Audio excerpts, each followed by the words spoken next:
ಅಲ್ಲ, ಈಗಿನ ಮಂಗಳೂರಿನಲ್ಲಿ ಆದಂಥ ಘಟನೆ ಏನಿದೆಯಲ್ಲ, ಭಾಳ ಒಂದು ದುರ್ದೈವದ ಸಂಗತಿ. ಮತ್ತು ರಾಜ್ಯ ಸರ್ಕಾರ ಇದ್ರ ಬಗ್ಗೆ ಬಹುಶಃ ಹತ್ಯೆ ಆದಮೇಲೆಯೂ ಸಹಿತ ಯಾವುದೇ ರೀತಿಯಂಥ ಗಂಭೀರವಾದಂಥ ಒಂದು ನಡವಳಿಕೆ ರಾಜ್ಯ ಸರ್ಕಾರದಿಲ್ಲ. ಮತ್ತು ಭಾಳ ಮುಖ್ಯವಾಗಿ ನಾನು ಹೇಳುವಂಥದ್ದು, ಈ ರೀತಿ ಹತ್ಯೆ ಪ್ರಕರಣ ಮತ್ತು ಕೋಮು ಗಲಭೆಗಳು ರಾಜ್ಯದಲ್ಲಿ ಯಾವಾಗ ಕಾಂಗ್ರೆಸ್ ಸರ್ಕಾರ ಬರ್ತದೆ ಆ ಸಂದರ್ಭದಲ್ಲಿ ಈ ರೀತಿ ಕೋಮು ಗಲಭೆಗಳು, ಹತ್ಯೆಗಳು ಮತ್ತು ಅತ್ಯಾಚಾರ ಇವೆಲ್ಲ ಕಾಮನ್ ಆಗಿ ನಡೆದುಬಿಟ್ಟಾವೆ. ಅದೇ ರೀತಿ ನಿನ್ನೆ ಶೆಟ್ಟಿ ಅನ್ನುವಂಥ ಒಬ್ಬ ಯುವಕನ ಹತ್ಯೆ ಏನಾಗಿದೆಯಲ್ಲ, ಅದಕ್ಕೆ ಒಂದು ಉದಾಹರಣೆ ಅಂತ ನಾನು ಹೇಳಬಯಸ್ತಾ ಇದ್ದೇನೆ. ಮತ್ತು ಯಾವ ರೀತಿ ಇವತ್ತು ಉಡುಪಿ, ಮಂಗಳೂರು ಆ ಭಾಗದಲ್ಲಿ ಏನೋ ಒಂದು ಮುನ್ನೆಚ್ಚರಿಕೆ ಕ್ರಮ ಕೈಗೊಳ್ಳಬೇಕು, ಯಾವ ರೀತಿ ಒಂದು ಜಾಗೃತಿ ಭಾವನೆ ಇರಬೇಕು ಪೊಲೀಸರಲ್ಲಿ, ಅದು ಇಲ್ಲದೇ ಇರುವಂಥದ್ದು ಪರಿಸ್ಥಿತಿ ನಾವು ನೋಡ್ತಾ ಇದ್ದೇವೆ. ಮತ್ತು ರಾಜ್ಯದ ಆಡಳಿತ ಭಾಳ ಡೀಲಾ ಆಗಿದ್ದರಿಂದ ಕಂಪ್ಲೀಟ್ ಅಡ್ಮಿನಿಸ್ಟ್ರೇಷನ್ ಕೊಲ್ಯಾಪ್ಸ್ ಆಗಿದೆ. ಮತ್ತು ಲಾ ಆ್ಯಂಡ್ ಆರ್ಡರ್ ಮೇಂಟೈನ್ ಮಾಡೋದ್ರಲ್ಲಿ ಕಂಪ್ಲೀಟ್ ಫೇಲ್ಯೂರ್ ಆಗಿದೆ ಸಿದ್ದರಾಮಯ್ಯ ಸರ್ಕಾರ. ಹೀಗಾಗಿ ಇವತ್ತು ಅದರ ಜೊತೆಗೆ ಒಂದು ಅಫೀಸ್ಮೆಂಟ್ ಪೊಲಿಟಿಕ್ಸ್, ಯಾರು ಮುಸ್ಲಿಮಾನರನ್ನ ಅತಿಯಾಗಿ ಅಫೀಸ್ಮೆಂಟ್ ಮಾಡುವಂಥ ಪಾಲಿಸಿ ಬಂದಿದ್ದರಿಂದ ಇವತ್ತು ಈ ರೀತಿ ಹಾಡು ಹಗಲೇ ಕೊಲೆ ಮತ್ತು ಅತ್ಯಾಚಾರ ಇವು ನಡೀಲಿಕ್ಕೆ ಚಾಲೂ ಆಗಿದ್ದಾವೆ. ಮತ್ತು ಇವತ್ತು ಅಲ್ಪಸಂಖ್ಯಾತರಿಗೆ ಅನಿಸ್ಬಿಟ್ಟಿದೆ, ನಾವು ಏನು ಮಾಡಿದರೂ ಟೇಕ್ ಇಟ್ ಗ್ರಾಂಟೆಡ್, ಏನು ಮಾಡಿದ್ರು ನಡೀತದೆ. ಯಾವುದೇ ಒಂದು ಭಯದ ವಾತಾವರಣ ಇವತ್ತಿಲ್ಲ. ಅದು ಮೂಲ ಕಾರಣ ಅಂದರೆ ಇತ್ತೀಚೆಗೆ ಹಿಂದೆ ಆ ಸ್ಟೂಡೆಂಟ್ ಫೆಡರೇಷನ್ ಇರ್ಬೋದು ಅಥವಾ ಪಾಪ್ಯುಲರ್ ಫ್ರಂಟ್ ಇರ್ಬೋದು, ಅವ್ರ ಮೇಲಿದ್ದಂಥ ಕೇಸು ಮಂಗಳೂರು, ಮೈಸೂರು ಆ ಭಾಗದಲ್ಲಿ ಏನು ಕೇಸ್ಗಳನ್ನ ಹಾಕಿದ್ರು, ಕ್ರಿಮಿನಲ್ ಕೇಸು, ಅವೆಲ್ಲರೂ ವಿಡ್ರಾ ಮಾಡಿದ್ರು ಸಿದ್ದರಾಮಯ್ಯನವರು. ಹುಬ್ಳಿಯಲ್ಲಿ ಓಲ್ಡ್ ಹುಬ್ಳಿ ಪೊಲೀಸ್ ಸ್ಟೇಷನ್ ಸುಡ್ಲಿಕ್ಕೆ ಹೊಂಟಿದ್ರು, ಅದ್ರ ಮೇಲೆ ಅಟ್ಯಾಕ್ ಮಾಡೋಕೆ ಹೊಂಟಿದ್ರು.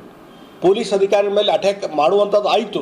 ಅದಾದಮೇಲೆ ಅದು ಭಾಳ ಒಂದು ಸೂಕ್ಷ್ಮವಾದ ಪ್ರಕರಣ. ಅಕಸ್ಮಾತ್ ಅಲ್ಲಿ ಏನಾದರೂ ಒಂದಿಷ್ಟು ಹೆಚ್ಚಿನ ರೀತಿಗೆ ಅವತ್ತು ಕಂಟ್ರೋಲ್ ಪೊಲೀಸ್ ಕಮಿಷನ್, ಅವತ್ತಿನ ಪೊಲೀಸ್ ಕಮಿಷನರ್ ಅವರು ಕ್ರಮ ಕೈಗೊಳ್ಳದೇ ಇದ್ದರೆ ಇಡೀ ಹಳೆ ಹುಬ್ಬಳ್ಳಿ ಪೊಲೀಸ್ ಸ್ಟೇಷನ್ ಸುಟ್ಟು ಹೋಗಿತ್ತು ಮತ್ತು ಎಷ್ಟೋ ಮಂದಿ ಪೊಲೀಸ್ ಅಧಿಕಾರಿಗಳ ಮೇಲೆ ಅಟ್ಯಾಕ್ ಆಗಿತ್ತು. ಹೀಗಾಗಿ ಅದನ್ನು ನಿಯಂತ್ರಣ ಮಾಡುವಂಥ ಪೊಲೀಸ್ ಕಮಿಷನ್ ಮಾಡಿದರು. ಇಷ್ಟು ಭಯಾನಕವಾದಂಥ ವಾತಾವರಣ ಸೃಷ್ಟಿ ಮಾಡಿದಂಥ ವ್ಯಕ್ತಿಗಳ ಮೇಲೆ ಅವ್ರು ವರ್ಷಗಟ್ಟಲೆ ಜೈಲಿನಲ್ಲಿದ್ದರು. ಜೈಲಿನಲ್ಲಿದ್ದು ಇನ್ನೂ ಕೇಸು ಹಿಯರಿಂಗ್ ಆಗಿ ನಿಕಾಲಿ ಆದರೆ ಅಡ್ಡಿ ಇಲ್ಲ. ಇಡೀ ಎಲ್ಲ ಕೇಸ್ಗಳನ್ನು ಇವತ್ತು ಲಾ ಡಿಪಾರ್ಟ್ಮೆಂಟು, ಹೋಮ್ ಡಿಪಾರ್ಟ್ಮೆಂಟು ಅಧಿಕಾರಿಗಳು, IPS ಅಧಿಕಾರಿ ಎಲ್ಲರೂ ಸಹಿತ ಈ ವಿಡ್ರಾಲ್ ಮಾಡಲಿಕ್ಕೆ ಬಿಡುವುದಿಲ್ಲ ಅಂಥೇಳಿ ಕಾನೂನು ತೊಡಕಿದಾವಂತ ಹೇಳಿದಾಗೂ ಸಹಿತಕ್ಕೆ ಕ್ಯಾಬಿನೆಟ್ಗೆ ಆ ಸಬ್ಜೆಕ್ಟ್ ತೊಗೊಂಡು ಹೋಗಿ ಕೇಸ್ ವಿಡ್ರಾ ಮಾಡ್ತಾರೆ ಅಂತಂದರೆ ಇದನ್ನು ನಾಚಿಕೆ ಇಲ್ಲದಂಥ ಸರ್ಕಾರ ಅಂತ ಹೇಳಬೇಕು. ನಾಚಿಕೆನೇ ಇಲ್ಲಿ ಇವ್ರಿಗೆ ಇಲ್ಲ ಈ ಸರ್ಕಾರಕ್ಕೆ. ಅಂದರೆ ಅಲ್ಪಸಂಖ್ಯಾತ ತುಷ್ಟೀಕರಣ ಸಲುವಾಗಿ ಯಾವುದೇ ಹಂತಕ್ಕೂ ಹೋಗಲಿಕ್ಕೆ ತಯಾರಾದ ಸಿದ್ದರಾಮಯ್ಯ ಸರ್ಕಾರ. ಇತ್ತೀಚಿನ ಪಾಕಿಸ್ತಾನ ಬಗ್ಗೆ ಹೇಳಿಕೆ ಕೊಟ್ಟಿದ್ದು ಸಿದ್ದರಾಮಯ್ಯನವರು, ಅವ್ರ ಮೇಲೆ ಯುದ್ಧವನ್ನು ಮಾಡಬೇಡ್ರಿ ಎಂದು ಅನ್ನುವಂಥದ್ದು, ಈ ರೀತಿ ನಡವಳಿಕೆ ಏನಿದೆಯಲ್ಲ ಅದರಿಂದನೇ ಇವತ್ತು ಅಲ್ಪಸಂಖ್ಯಾತರಿಗೆ ಈ ರೀತಿ ಕಾನೂನು ಸುವ್ಯವಸ್ಥೆ ಹದಗೆಡುವಂಥ ಒಂದು ವ್ಯವಸ್ಥೆ ಮಾಡಲಿಕ್ಕೆ ಎನ್ಕರೇಜ್ಮೆಂಟ್ ಸಿಕ್ಕಿದೆ. ಇದು ರಾಜ್ಯ ಸರ್ಕಾರದ ನೀತಿ ನಡವಳಿ, day to day administration collapse ಆಗಿದೆ ಆಗ್ತಾಯಿದೆ. ಅದಕ್ಕಾಗಿ ಇದನ್ನು ಬಂದೋಬಸ್ತ್ ಮಾಡಬೇಕು. ಮತ್ತು ಕೇಂದ್ರ ಸರ್ಕಾರ ಇದನ್ನು ಭಾಳ ಗಂಭೀರವಾಗಿ ತೆಗೆದುಕೊಂಡು ಇದನ್ನು ಕೇಂದ್ರ ಸರ್ಕಾರದ ತನಿಖಾ ಸಂಸ್ಥೆಗಳಿಂದಲೇ ಇದನ್ನು ಎನ್ಕ್ವೈರಿ ಇನ್ವೆಸ್ಟಿಗೇಷನ್ ಮಾಡೋದಾದ್ರೆ ಮಾತ್ರ ಇವತ್ತು ಆ ಒಂದು ಶೆಟ್ಟಿ ಕುಟುಂಬದವರಿಗೆ ಒಂದು ನ್ಯಾಯ ಕೊಡಲಿಕ್ಕೆ ಸಾಧ್ಯತೆ ಮತ್ತು ಹಿಂದೂ ಸಮಾಜಕ್ಕೆ ಒಂದು ನ್ಯಾಯ ಕೊಡಲಿಕ್ಕೆ ಸಾಧ್ಯತೆ ಅನ್ನುವಂಥದ್ದು ನಾವು ಒತ್ತಾಯ ಮಾಡ್ತೀವಿ. ಸರ್, ಇದು ರೌಡಿ ಶೀಟರ್ ಆಧಾರದ ಮೇಲೆ ಇತ್ತು ಅಥವಾ ಒಬ್ಬ ರೌಡಿ ಶೀಟರ್ ಕೊಲೆ ಆಗಿದೆ ಅನ್ನುವಂಥ ನಿಟ್ಟಿನಲ್ಲಿ CM ಅವರು ಹೇಳಿಕೆ ಕೊಡ್ತಾರೆ. ಅದೇ ರೀತಿ ಇದು ಬೇಜವಾಬ್ದಾರಿಯ ಒಂದು ಪರಮಾವಧಿ ಅಂತ ಹೇಳ್ತೀನಿ ನಾನು. ಈಗ ರೌಡಿ ಶೀಟರ್ ಅದನ್ನ ಒಂದು ಹತ್ಯೆ ಆದ್ರೆ ನಡೀತದೆ ಅಂದಂಗೆ ಆತಲ್ಲ. ಅದು ರೌಡಿ ಶೀಟರ್ನ ಹತ್ಯೆ ಮಾಡಿರಿ, ನಾವೇನು ಮಾಡೋಲ್ಲ ಸರ್ಕಾರದವರು ಅನ್ನುವಂಥ ರೀತಿ.